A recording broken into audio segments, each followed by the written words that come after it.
So this is a problem about Newton's coulomb. Okay, first of all, let's go over the formula. Okay, the formula says that if I put an object in some space, okay, the surrounding temperature is Ts, T sub s, then the rate of change of the temperature is going to be proportional to the difference of this. Okay, so this is a formula, right? Then we know that if we let Q to be T minus Ts, then dQ is going to be just K and Q, okay? Because Ts is a constant, okay? Constant, the surrounding temperature. We assume it's not going to change. It's large enough space, okay? So therefore, you have this formula, okay? So then you replace Qt by the difference of this. Okay, so this is a formula. Okay, we can just memorize this formula. Okay, this formula tells you how the temperature changes. Right now, assuming the initial. Here's the example. Okay, if the initial temperature of the object is going to be 185 degrees Fahrenheit. Okay, and the place, in the room, and where the temperature is, surrounding temperature is 75 degrees. Okay, so this is the assumption. Then you plug these numbers into the above formula. So the temperature of the object, okay, will be determined by this formula. Okay, now which is unknown is a constant K, right? So that's the second step. What is unknown is a constant K. So you simplified this, you will get simplify a little bit. 185 minus 75 is 110, right? Okay, you may have to use a calculator, but I don't have a scientific calculator here. All right, so the first question, for example, if the temperature of the object is 150 degrees after half an hour. So this right now we are in the T can be in minutes, T could be in hours. Okay, so it depends. You have to be careful about the units you're going to use. Okay, so you can let T to be in hours. Okay, then when T equals 0.5 hours. Okay, you know you are given the temperature, right? 0.5, which is going to be 150 degrees. Okay, so using this information, you can determine the constant K. So let's put, plug the 0.5 for T. Then we have a 150 minus 75 degree, 110 degree, and e to the K times 0.5. Okay, so this gives you the form, this determines the variable K. So 150 minus 75, that is going to be just 75. Okay, and then from here you can solve for e to the 0.5 K, which is going to be 75 divided by 110. Now, if I don't have a calculator, what I'm going to do is I just simplify it and put it in the fraction, simplified version of the fraction. Okay, that gives see 75 divided by 5, right? Is 15, right? And then maybe we can 15, right? So it's 15 times 5, and then 110 divided by 5, and it's 22. So 22 times 5, so so 15 over 22, that's the simplest fraction you can get. All right, so let's leave it here. Now you may just write down the formula for the K, okay? Put the natural log of 15 over 22, and then 1/2 is 0.5 is 1/2, so that's why it's going to be something like that. I'm trying to use it without using calculator. Okay, trying to express everything without using calculator. Okay. All right, so this is a formula. Maybe we need it, maybe we don't need it at this moment. All right, so what do we want to find out? We want to find out the temperature T when T equals 45 minutes, right? When T equals 45 minutes. Yeah, 45 minutes is converted to the hour is going to be 45 divided by, it's actually 3/4, right? That's 3 hours, okay, right? Yeah, so that's the number, okay, that we have to use the new units in hours, okay? So then you go back to the formula. Where's the formula? Formula is this one, right? This is the formula, specific formula. So T minus 75 degree equals 110 degree e to the k times 3/4. Okay, and now you're going to, what are you going to get? Well, T equals 75 degree plus 110 degree, and e to the k. E to the k can be e to the k. K is already know that, right? So 3/4 times k. K is natural log 15/22 squared. Okay, so you move this to this side, and you can get rid of you can get rid of the e. Okay, so it will be e natural log 15/22, and the 2 times 3/4 will be 3/2. Okay, and finally, and you will get 15/22 without using calculator estimate. So that is the exact value. Okay. Right, so this is you can do estimate. I don't have it. Okay, you can estimate this number. Okay, so that is a temperature step by step. Now, when the temperature will be to 100 degrees. Now, this is find the time t, not a given time t. Find the time t at which, okay, this is going to be 100. No, 100 degree, not 110 degree. So you still go back to this formula, right? This formula says that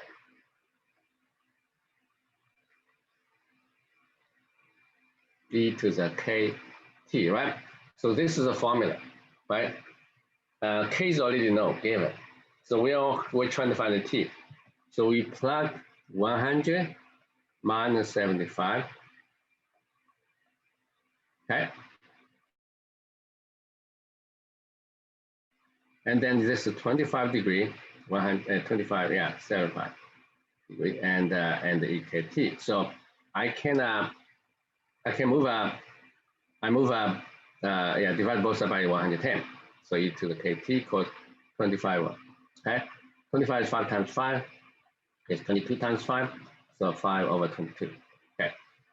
Then you put a natural log on both sides, right? Kt equals natural log of 5/22. All right. What is k? We already get k here, right? K is some number here. Okay. Yeah, k is some numbers here. Okay. So you can divide by k, right? Natural log of 5/22.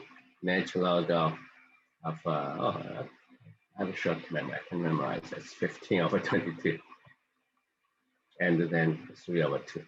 All right. So that's the expression. Now, if you leave like that, if I'm able to express in this form, I give it 4 credits. I don't. Okay. If you want to approximate it using calculator, it's up to you. You can do some calculation. Then at the end, you get approximate the number. Okay. So that's it. So step by step, you have to clearly write down the formula, expression, and you should know what is already known, what is not known.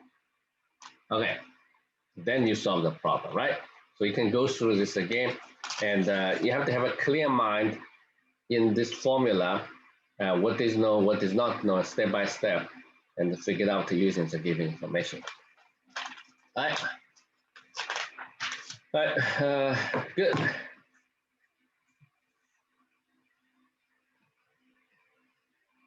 Okay. So our next, we're going to go to section 6.6. This is about inverse trigonometric functions.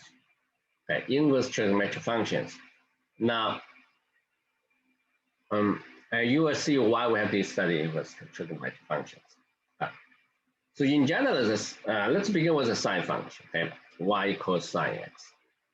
Now, this sine function is not an increasing function. So in general, it does not have an inverse function. Okay, this one, sine x, does not have an inverse function. So you're trying to solve for x, right? You're trying to solve for x, and where you will get the inverse. So this is what we are trying to do. But without the restriction x, the sine x function itself is not going to be increasing function or decreasing. So you cannot find the inverse.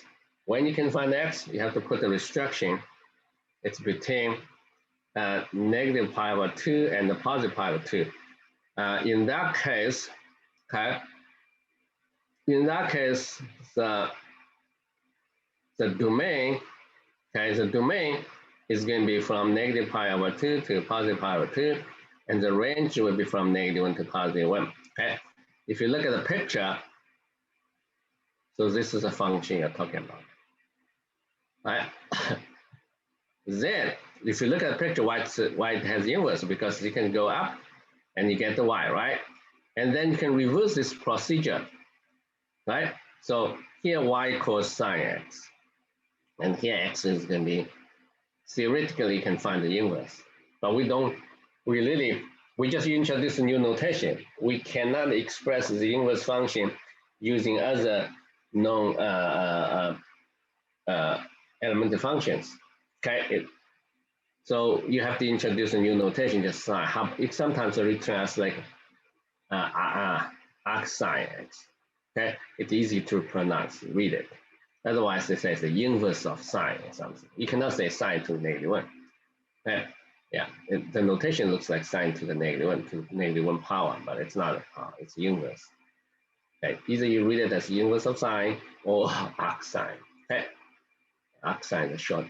Yeah, so, and that's it. You can find the inverse, and if you really want to find draw the graph, the graph is the same graph. For these two equations, sine x equals y, x equals arc sine y, those are same, essentially same equation, just different form. That's why that gives you the same graph. However, okay, this is sine, okay, this is sine. However, if we interchange the variable, this is y equals sine x. Okay, we want to draw the graph for y equals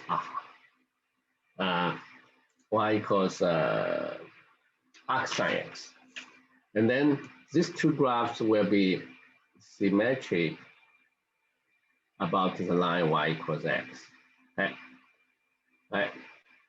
So symmetric. So that means this will be negative pi over 2, and here's a positive pi over 2, and here's a pi over 2. This is going to be negative pi over 2. Okay, and there's a height. Yeah. Here's a 1. Here's a 1. Okay. So yeah, keep in mind this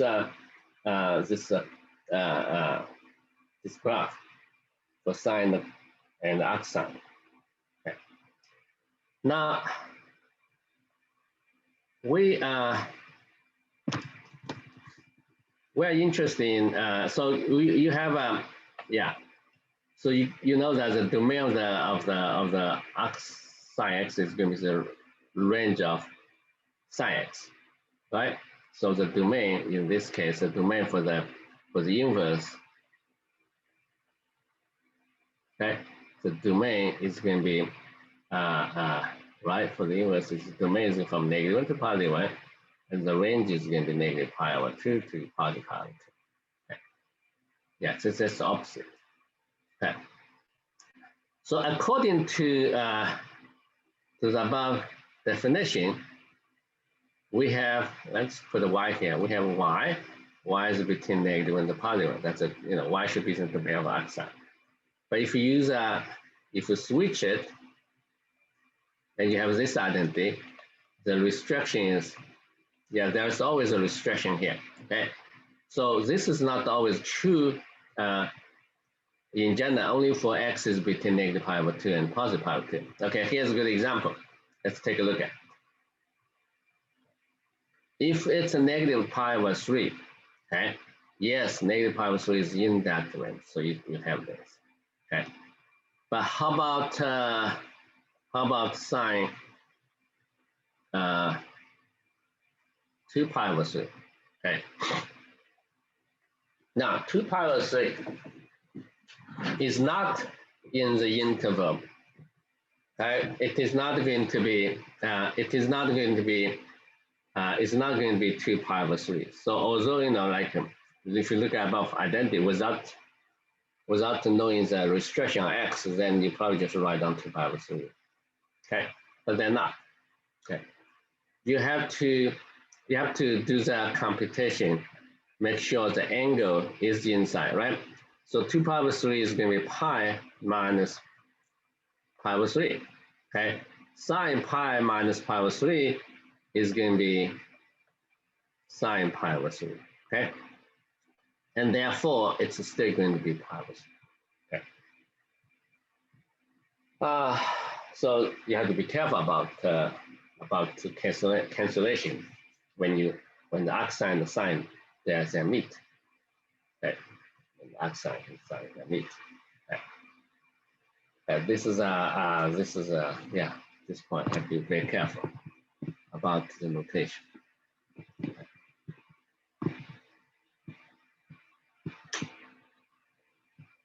Right. So next one I want to talk about is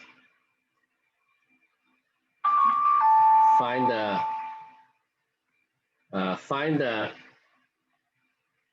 exact value of sine negative 1/2. Okay, let's evaluate. Okay, how do you do that?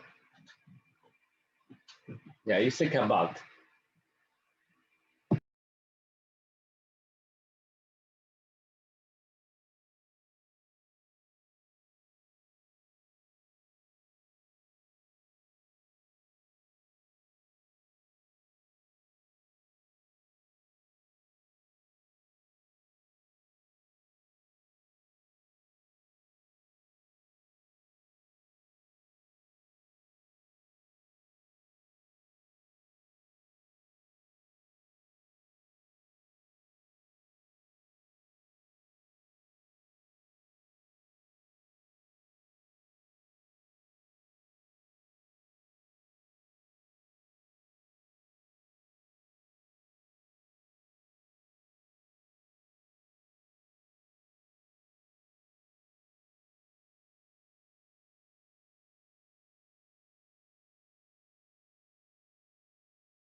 I'm sorry there. Let me repeat again. Okay, so I accidentally touched the microphone. So it becomes no ones. Okay, let's go back to this problem again quickly. Okay, yeah.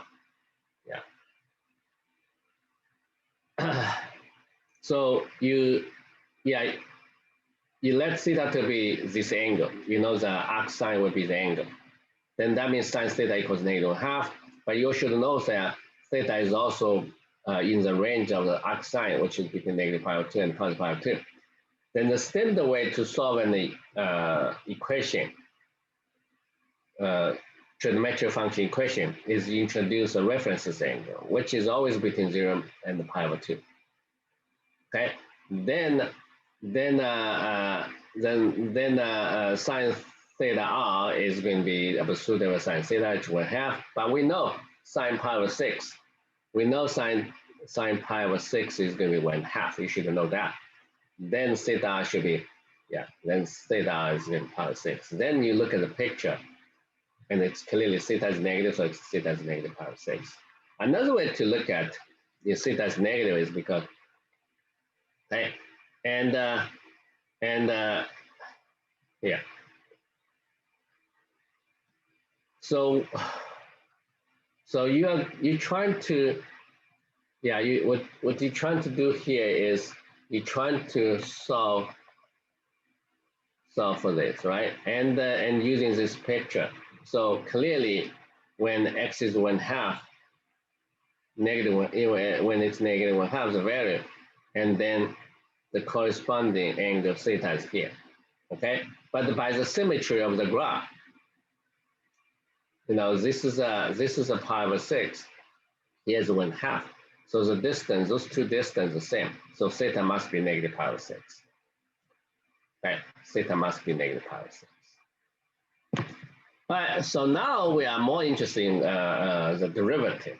Okay, how to find the derivative of arc sine? How to find the derivative of arc sine? Remember the formula, right? The derivative of the inverse function is going to be 1 over the derivative of the function and together with the inverse function. So this is a formula we keep using. So when f is sine, okay, so what do you get, right? The derivative is going to be, so sine, right? The derivative of the sine is going to be cosine, and this is a sine.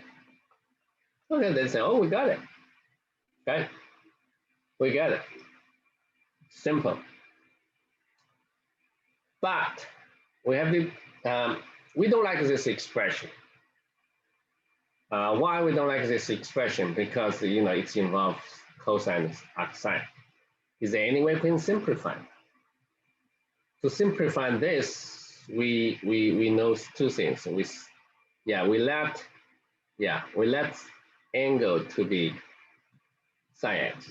Okay, we want to find out cosine theta, right? Right. But theta equals sine x means sine theta, theta equals arc sine x means sine theta is going to be x. Also, we know that theta is negative, is between those two angles. Okay. So that means if theta is between π/2 and positive and negative π/2 and negative π/2 and positive π/2, you know that cosine theta should be non-negative, right? Because cosine theta is positive in the fourth quadrant and the first quadrant. All right, so now you can easily find this cosine theta because you have this identity. Sine and cosine are essentially at the same, they're not brand new function, independent brand new function, they're related, but very simple identity. So if you know sine theta, you can know cosine theta, and plus up to the sine, right? It's a plus minus 1 minus sine square theta. But since we know it's a non-negative, so for our theta, it's going to 1 minus, and the sine theta is going to be x squared. Okay, this is a familiar. Yeah, we're familiar with this expression. It's the square root of 1 minus x squared. Okay, so finally we get the formula. Why we need that? Okay, guys, this is the derivative of arc sine is going to be 1 over square root 1 minus x squared. Okay, so this is a very useful formula. Okay, using this formula, now next time when you see, you can use this formula to evaluate an integral. Okay, now sometimes you see an integral. Yeah, for example, this is a problem number. Yeah. Okay, if you see the evaluate the integral like that, right? How to do that, right? And when you see something like that, and clearly this is going to be the inverse function, sine and the plus constant c. And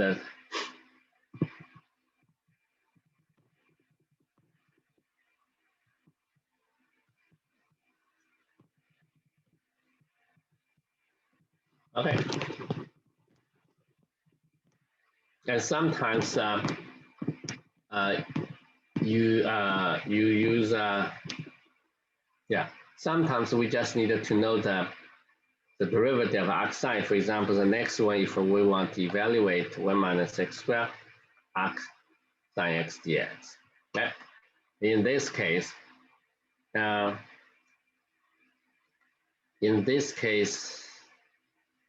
I can use this. We don't like the arc sine x in the denominator, so I let u to be the inverse function. Let's try this substitution. Then the derivative of u with respect to x is derivative of the arc sine x, so that is going to be square 1 minus x squared, and right, yeah. So du, yeah, let's just simply write the du, yeah. Du is going to be this and put dx here. Okay. Okay, so the above integral becomes, here's 1 over u, and the dx over square of 1 minus x squared is just du. Okay, right? Then this will be a natural log of a over u plus constant. Then you can change u to arc sine x plus constant. Okay. Yeah.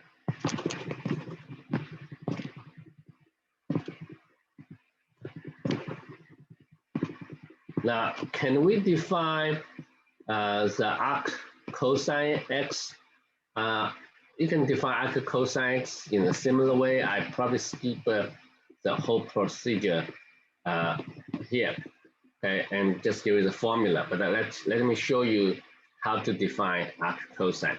Okay, but you have to choose. You have to choose a domain for cosine x in order to define the inverse function.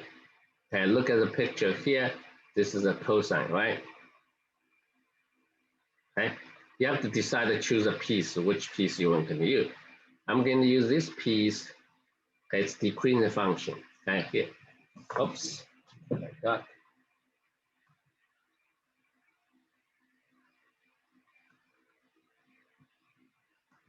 Let's go. Okay, let's go back.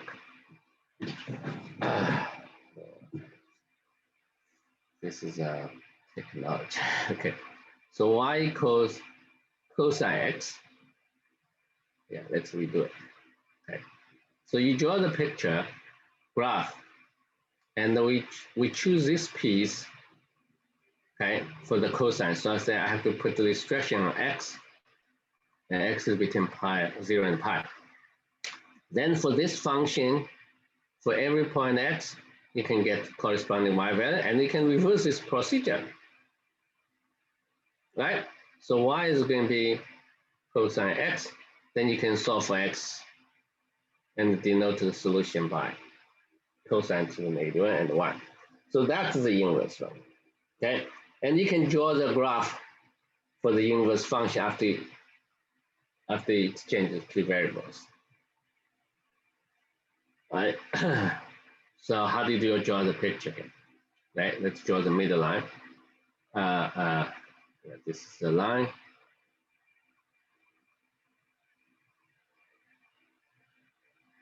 Right? Then you rotate, refract this about this line y equals x. So it goes like this. Okay, so this is a graph y equals after you interchange the two variables. Okay. Anyway, from this graph you can tell the domain of arc cosine x and the range of arc cosine x. Okay. So that is, and then you have this identity. Okay, and this is for y between negative and positive 1. But if we put arc cosine outside, cosine x, then x, right? And this is true only for x between 0 and pi. Okay, so be careful about this identity, especially the second identity. Okay. Yeah, so cosine, 2 pi over 3 this time is going to 2 pi over 3. Because 2 pi over 3 is between 0 and pi. So by about identity, you have this. However, if we put a negative pi over 3 here, it's not going to be negative because the range of arc cosine is never b. It's always if it's always between 0 and pi, so it cannot be negative 3 pi. So you have to change it to the angle between 0 and pi, because the cosine is the even function, so you can drop the negative sign. Then it's going to be pi over 3. Okay, so just be careful about this. Okay, then let me state the formula. I'm not going to waste time to repeat the above procedure and to get formula. So there's no bigger difference, only get the negative sign. Okay, so this is a formula. Okay, so next time if you see an integral like this, you can use arc cosine, you can use arc sine to express the solution, because this can be negative, and the antiderivative on -1 over square root of 1 minus x squared is going to be arc cosine x, right? So just plus constant. All right, so it's pretty weird, right? It looks like that. It can be arc sine x, it can plus constant, let's use C1, and it can be negative arc cosine x plus C2. All right.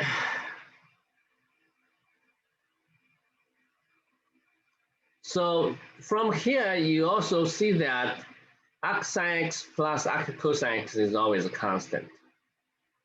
Okay, so your conclusion from here is arc sine x plus arc cosine x is always a constant. And you can see the constant. What is that constant? Just choose a special value. Let x to be 0. And this is going to be 0. Arc cosine 0 is 1, right? Right? Arc cosine pi is going to be equal. Okay, sorry. Yeah. Sine 0 is going to be 0. Sine pi over cosine pi over 2 is going to be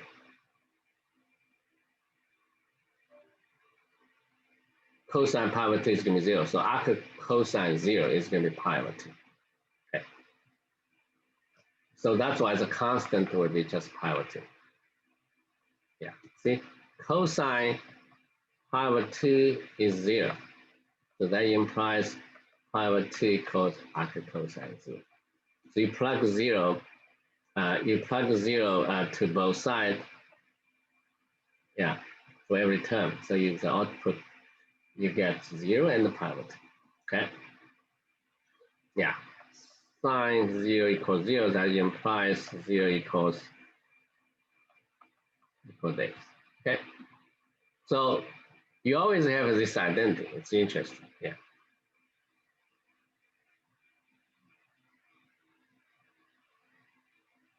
So you arc cosine is not that useful. We just needed to know arc sine. Then the derivative is going to be just negative, right? 1 over square root of 1 minus x squared. So for the purpose of evaluating integrals, you don't need to know arc cosine, okay? And as I tell you, arc cosine, arc sine, the only difference is the sum is going to be pi over 2. The sum is going to be pi over 2, okay?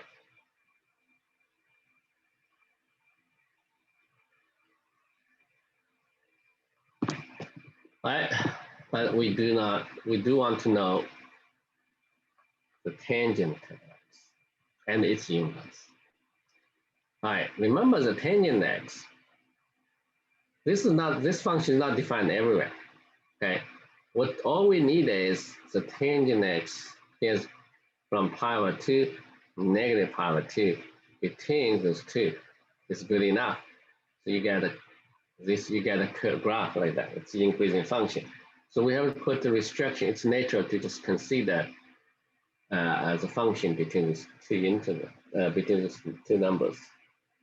So the inverse exists. Here's x, this is a y equals tangent to x, right?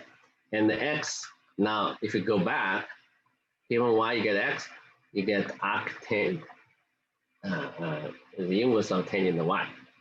So you get this. Then you can draw the graph for tangent, arctangent to y. All right, I'm interested in, yeah, so you have a couple identities, right? So tangent, okay, this is gonna be y, and y can be any number. Yes, it can be any number. Y is between negative infinity and positive infinity. However, if we switch this order, and x must be between negative pi over 2 and the positive pi over 2. So only for x in this interval, then you have this identity. If x is go beyond outside this interval, and this identity is not true. Okay. So you have to find, but this is but you can use a priority of this function to change the value, right? So let's do it again. Similar problem, okay? Arctangent, tangent, pi over 3, right? It's gonna be pi over 3 because pi over 3 is in the interval. Okay. Now if I change it to the 3 pi over 2, 3 pi over 2 is bigger than pi over 2, right? So how can I change it? I want to change it to an angle smaller than pi over 2 between, right? So this is going to be, actually this is negative. Why it's negative? Because the cosine is negative, sine is positive. Okay. So this is actually is going to be, yeah, you can get the exact value, okay, if you want, okay. If you don't want to get exact value, then this actually is going to be tangent pi minus pi over 3, right? Yeah, I don't need to know exact value. Okay, so this is going to be, this will be negative, tangent pi over 3. Okay. Arctangent is going to be odd function again, so you can take a negative sign out. Okay. Or you can move -1 to into tangent because it's odd function. So anyway, that is going to be negative pi over 3. Okay. All right. So let's try to find the derivative. The derivative of arctangent x. Okay, by the formula for the derivative of inverse function. This is going to be the derivative of tangent x and then arctangent, right? All right. The derivative of tangent x is going to be 1 over secant squared. Okay. Secant squared is 1 over cosine, so actually you can simply write like this.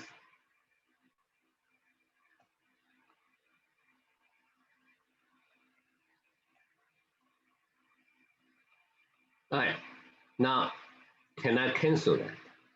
Can I cancel this? Okay. I think we can. Okay, you can I can cancel sine and the tangent, arctangent. Let's say that to be tangent x. I probably need a little bit more detail. That means tangent theta equals x, and theta is between negative pi over 2 and the positive pi over 2. Okay. All right, so let's try. What do we want to find out? We want to find out cosine square theta, right? Right? You want to find the cosine square theta. So what is cosine square theta? How is it related to tangent theta? Well, famous in chord. Okay, it's here. Right? So this is 1 plus x squared because tangent theta is x. So now you can get this. Okay, let's take a break. So you get this, right? You get cosine square theta. It's 1 over 1 minus x squared. Then you put back. Okay, you can put it back. Go there, right? And finally, we will get the derivative.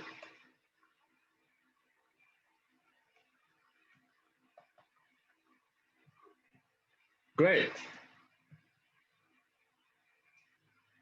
So once you have the derivative, so when you see a function like that, if we want to evaluate the integral, you get constant. Now, cotangent, you can also find the inverse, but it's not like a cosine x. It's not essentially, it's not new. Right. Yeah, for the cotangent, right? And you can imagine for the cotangent, you can also find that. Yeah, let's take a look at this first here. Right. So yeah, this always comes together, you know. Okay. Yeah, let's try to find the derivative of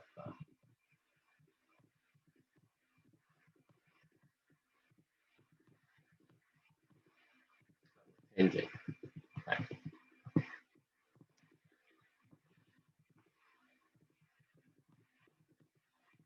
Right, so let's take a look at the next problem. Okay, if we have to evaluate this integral from 0 to pi over 2, 1 plus cosine square x, and here sine x, dx.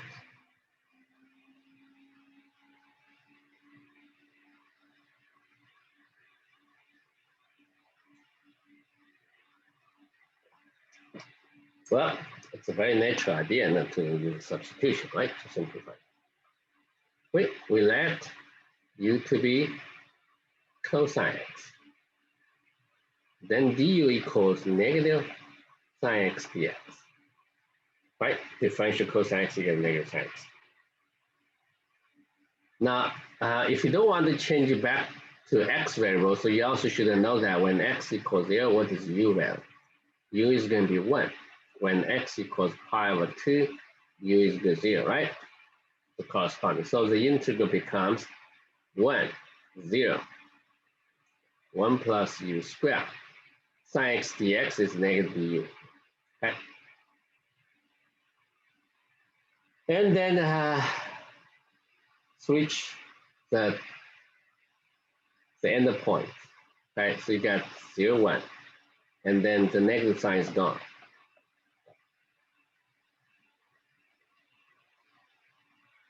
Then it is arctangent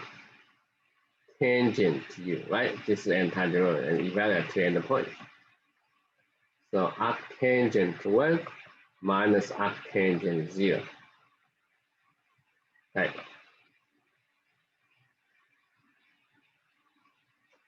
All right, so the point is, what is arctangent 1? What is arctangent 0? I think this is going to be pi over 4 minus 0 because tangent pi over 4 is 1. Tangent 0 is 0, okay? So you get the balance.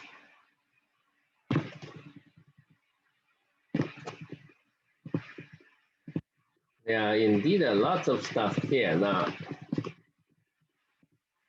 sine cotangent. Then you say, well, how about cotangent? But let's draw the picture, and then you get a similar. It's nothing new, just like cosine. The only difference is for the cotangent, you have to consider interval from 0 to pi, not negative pi to pi, okay? Y equals cotangent x. Yeah, just COT, okay, COT, 3 letters.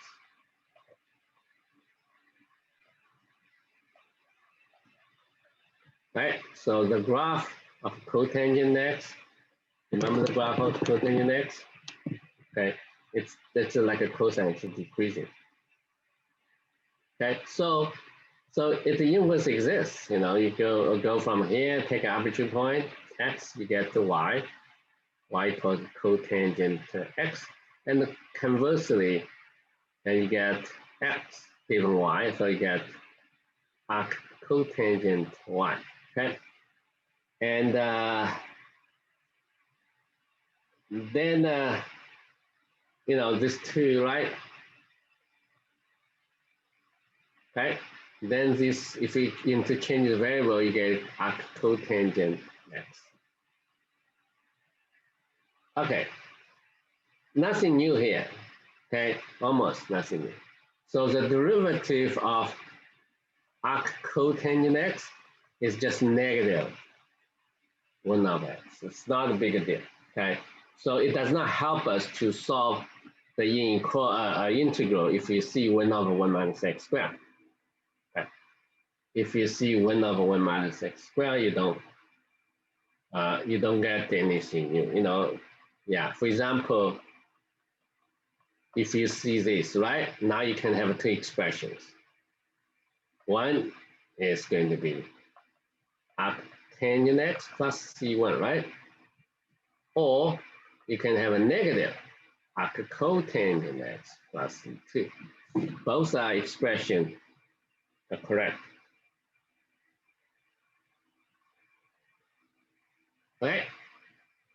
So now we have how many of them? We have many, right? We have sine x, cosine x, tangent x, cotangent x. Then they have an inverse function.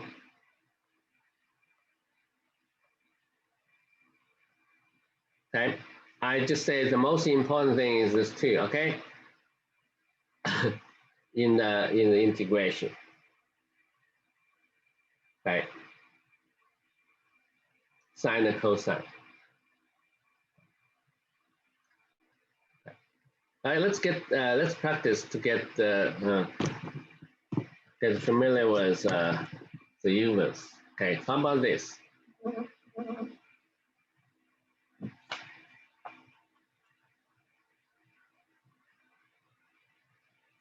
How about this? Evaluate the integral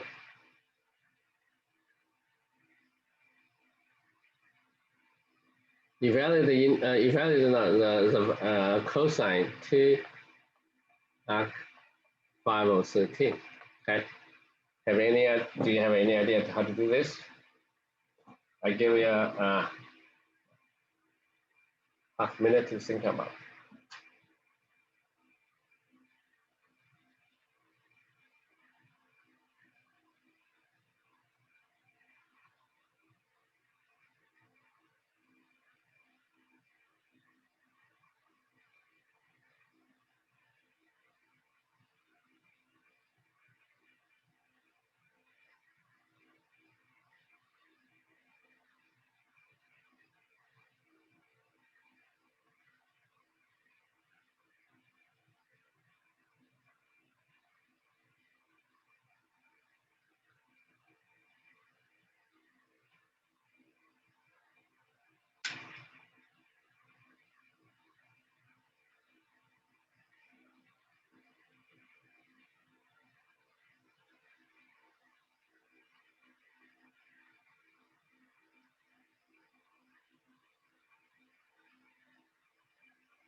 But we cannot use our formula directly,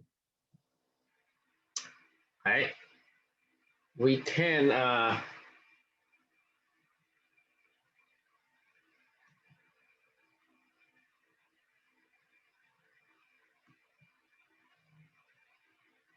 we cannot use a formula. So what are we gonna do?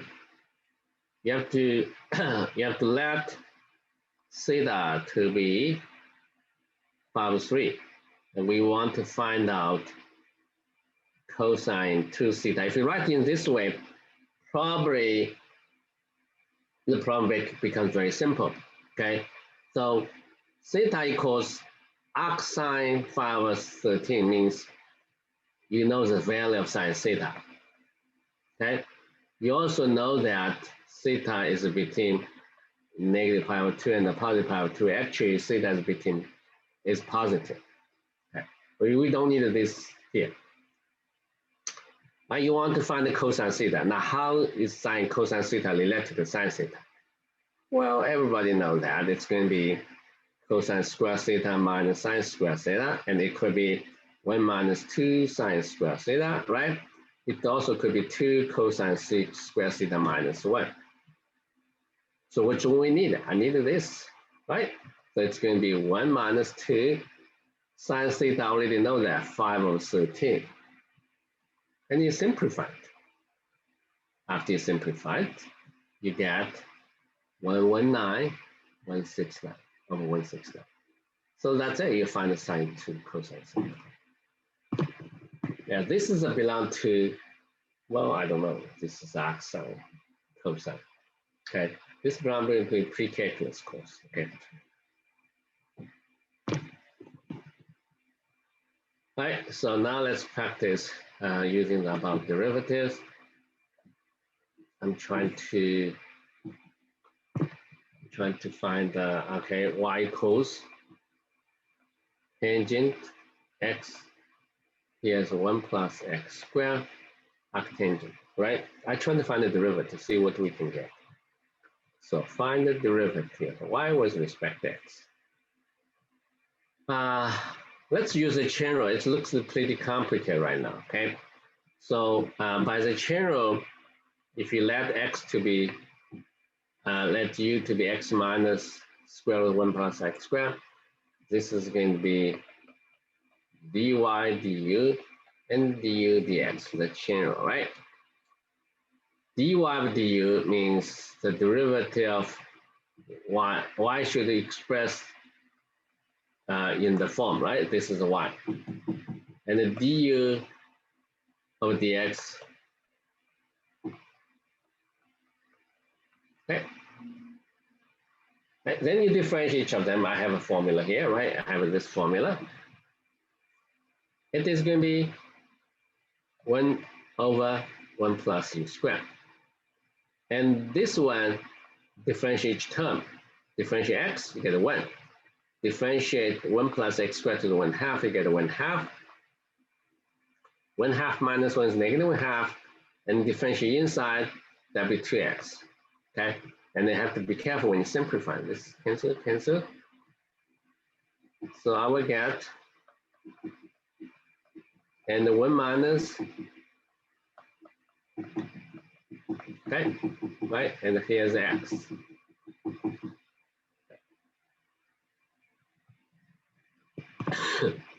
So let's continue. What is 1 plus u squared? U is x, right? So it's going to be 1 plus x minus 1 plus x squared and squared. And here, well, I'm not sure we can eventually simplify it.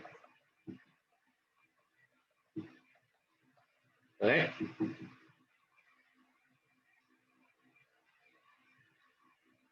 I'm not sure we can do that. And let's continue. Hopefully we can simplify, okay? Hopefully.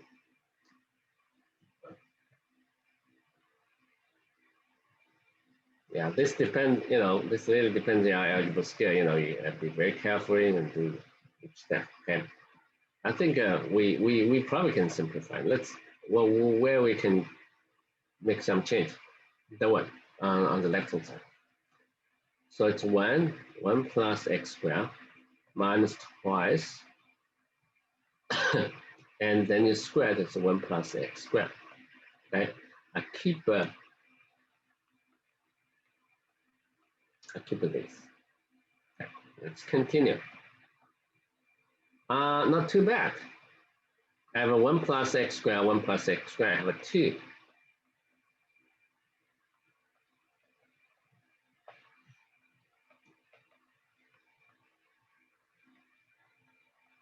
All right.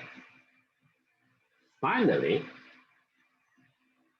can we simplify it? I think we can simplify. I can take a 2, 1 plus square 1 plus x squared out. Now you will see. Okay, you will see. Whoa, this canceled out. And the product, the square of us, one, this is going to be 1 plus x squared. All right, so let's recall what we got. We find out the derivative of this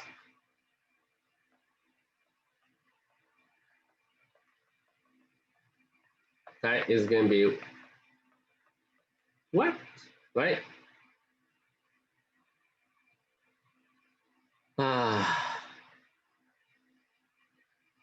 So what does that tell you? We also know that the derivative of arctangent x is going to be, right? We also know that the derivative of arctangent x is going to be, so the difference is just by 2, right? By the 1/2. Right? Kind of strange, right? Right? So if I put the divide by 1/2 here, then I get this, right? So these two are the same. So that same means what? That same means arctangent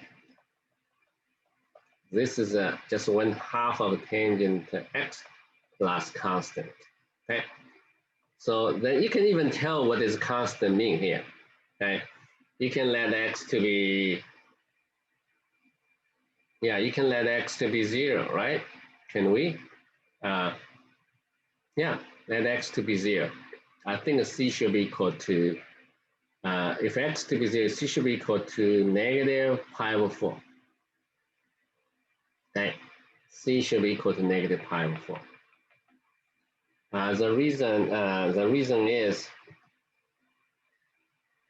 when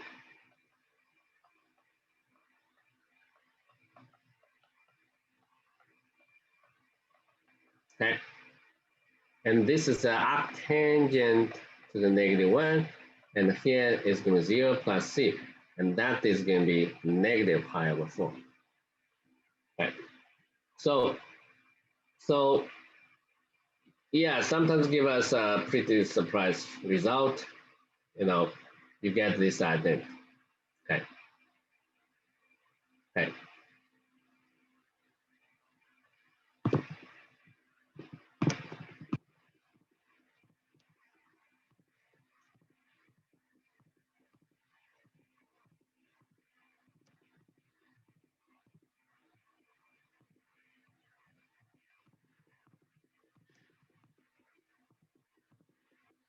Yeah, now I needed to spend a little bit of time to talk about another strange function called secant x. Secant x is just 1 over cosine x. Okay, the trouble is this function, in order to define the inverse, we have to choose a piece, but this piece is really bad. Okay, here's a negative pi over 2, this is positive pi over 2. Here is 3 pi over 2. Here's a pi. Okay. The graph looks like that.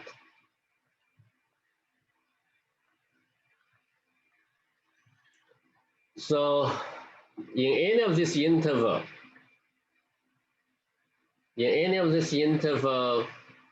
the graph is not increasing. But I can only take one piece.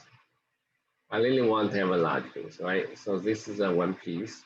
It's increasing. And then I need another piece. Okay, I need another piece. Right. For some reason, we decided to choose that piece. Okay. So that means the function is defined between 0 and pi over 2, and x is between. So this time the domain is broken.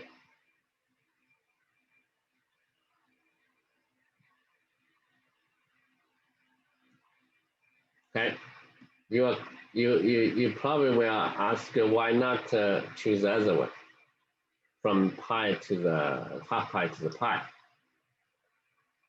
For some technical reason, okay, we don't do that. Okay. Okay. So for any of x here, so you get corresponding y equals secant x. Then x, if we reverse the procedure, x is going to be arc secant y. Okay.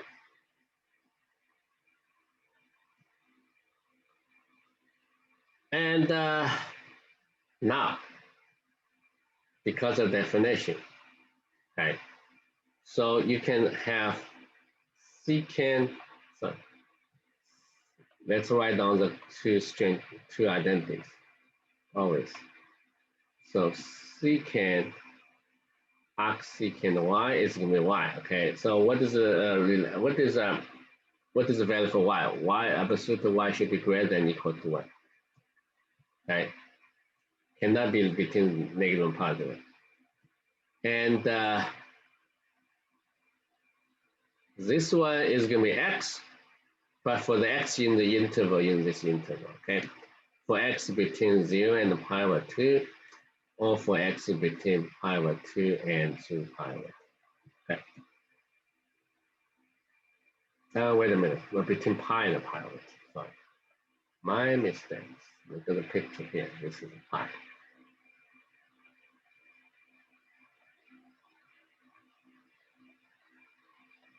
Yeah.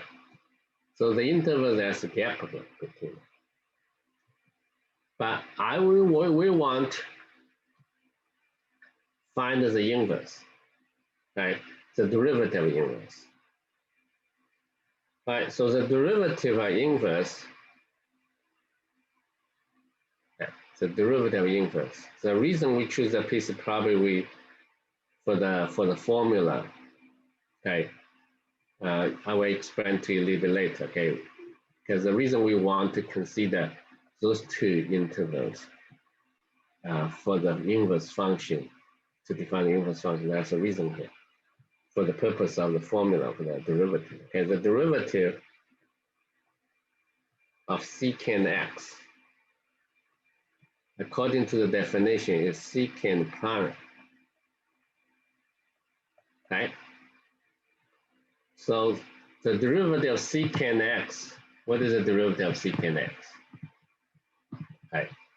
So derivative of secant x, if you forgot, you can find out from the book, or you can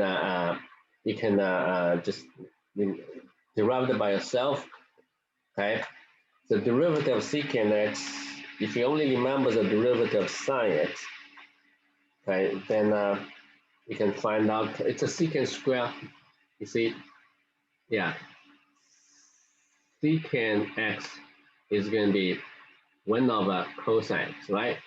And the derivative of secant x, right, it's going to be negative cosine x and sine x, and a positive x.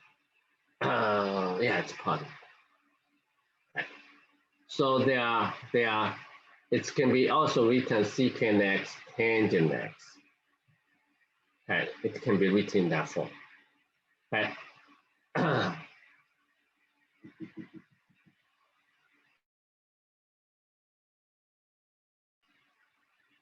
Yes. Yeah, it's much easier to memorize the derivative for sine cosine. Okay, because secant and cosecant are not used very often, so it's easy to forget from it. But you can derive it quickly on the side of the piece of paper. Right. Right. So that is a derivative. Okay, you will get secant, right?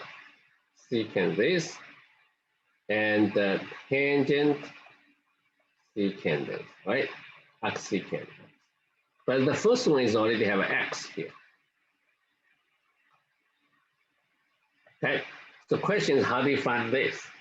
That's a good exercise, right? So let's try it, and then we see. Okay, so you left theta to be secant x. Okay, so that means secant theta equals x. Now be careful about the output. Okay, so the angle here, theta is between 0 and pi over 2. Now, why we choose theta between pi and 3 pi over 2? And the reason is we want to find the tangent theta. Tangent theta in this two quadrant is going to be positive. So you don't need to worry about the sign when you try to find the tangent theta. This is the main purpose, okay? Choose the interval between pi and 3 pi over 2 for the inverse, okay? To define the inverse function. So how is it related to tangent theta and sine theta? It's a 1 plus, let's say 1 plus tangent square theta equals, right, equals secant square theta, okay? This is a formula, right? Yeah, this is a formula, okay? So you know secant theta, right? So that's why you want to find the tangent theta.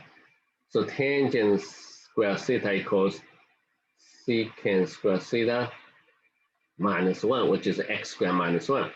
Then you have to find the tangent theta. Now, if theta is not between pi over 3 and pi over 2, it's not necessary, it's not guaranteed, it's positive. So right now, we just simply write the x squared minus 1, since tangent theta is greater than 0. Okay, so, and then you go back, then you put it back into the formula, and that is going to be x squared minus 1. Okay, so this is a very important.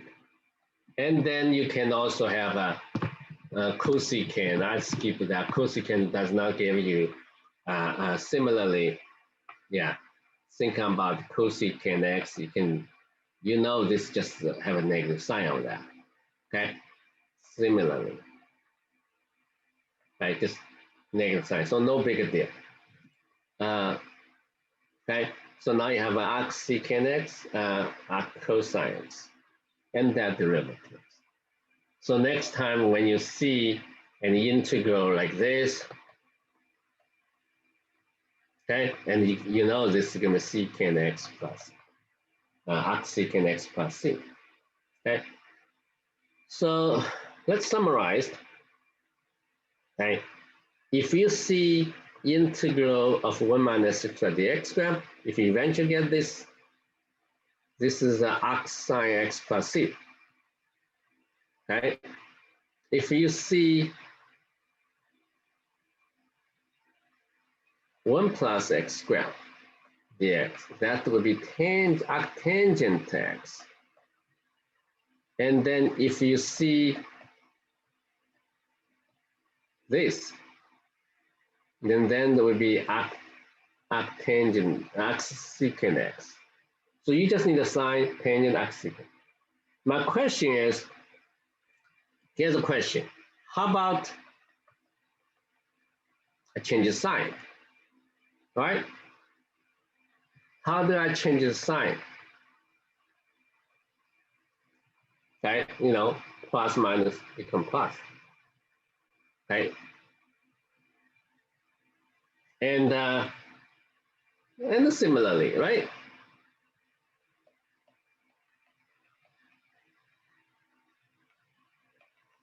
Maybe we're able to find out today. I'll guarantee you,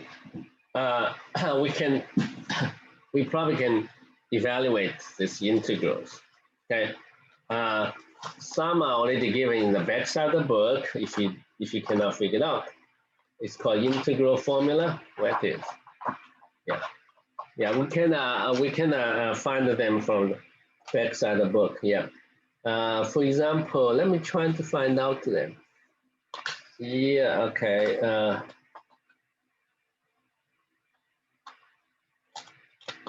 No, I cannot quickly get it. Yeah, there are plenty of formulas. Yes, this is a formula. You can see problem formula number 27.